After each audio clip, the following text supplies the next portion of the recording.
Good morning and welcome to another exciting edition of the History Freak. We're outside the Rosicrucian Egyptian Museum in San Jose, California. Obviously they're closed due to the pandemic, but we're here to showcase for you another exciting episode on archaeology, antiquities, and Egyptology. So stay tuned.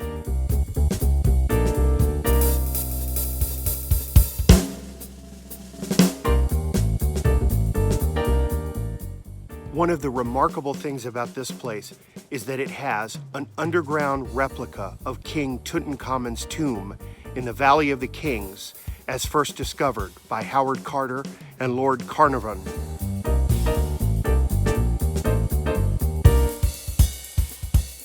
So right now, stay in the present and join us for an incredible journey as we stay in the past.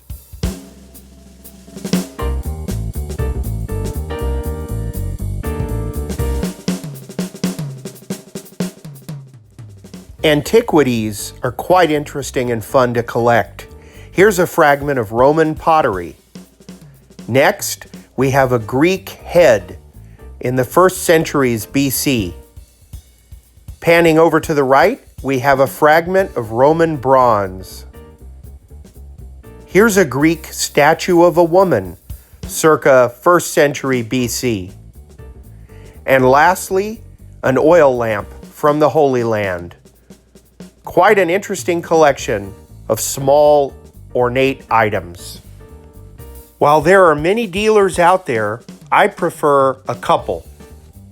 Coincraft is a small dealer shop across from the British Museum, and Fagan Arms is an online dealer with great antiquities. Where antiquarian books are concerned, there's no more famous 3-volume set than Howard Carter and A.C. Mace's Tutankhamun.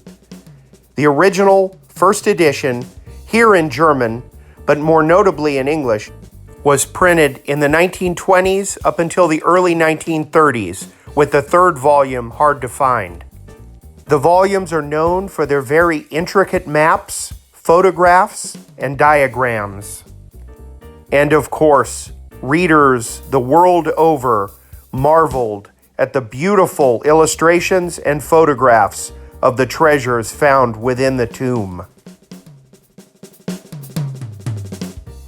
And here's a nice early edition of Sir Austen Henry Layard's Excavations of Nineveh.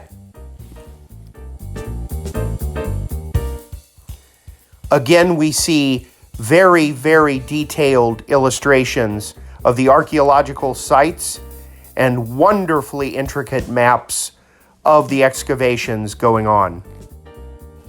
Lastly, let's examine original autographs, documents, manuscripts, and postcards of the era.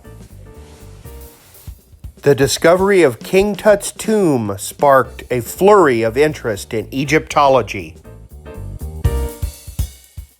Here we have a miniature version of the Order of the Nile as awarded to Howard Carter himself. Yet another old AP photo to add context to your collecting collage. Pretty remarkable that on the 26th of November 1922, Carter made a breach in the top left-hand corner of the doorway with Lord Carnarvon, Lady Evelyn Herbert, and others in attendance. Peering through with the light of a candle, he was able to view many treasures. Carnarvon asked, "Can you see anything?" To which Carter replied, "Yes, wonderful things."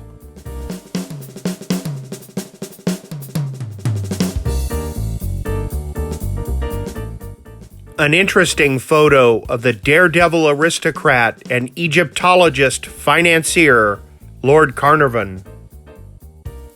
Here's his clipped signature, boldly presented. A bit of trivia. Highclere Castle is the country seat of the Earl of Carnarvon and the filming location of Downton Abbey.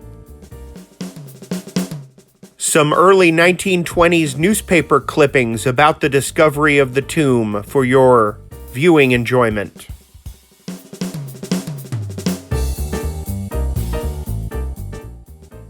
An original period document signed by Secretary General Mohammed Osman of the Egyptian Antiquities Society regarding the Carnarvon treasures. The typewritten document in French bears several stamps and seals and signatures. And remember the Carter book? Here's the original dust jacket. A nice old print of Sir Austen Henry Layard. And here's a wonderful autographed letter signed by Layard himself referencing a trip to Italy.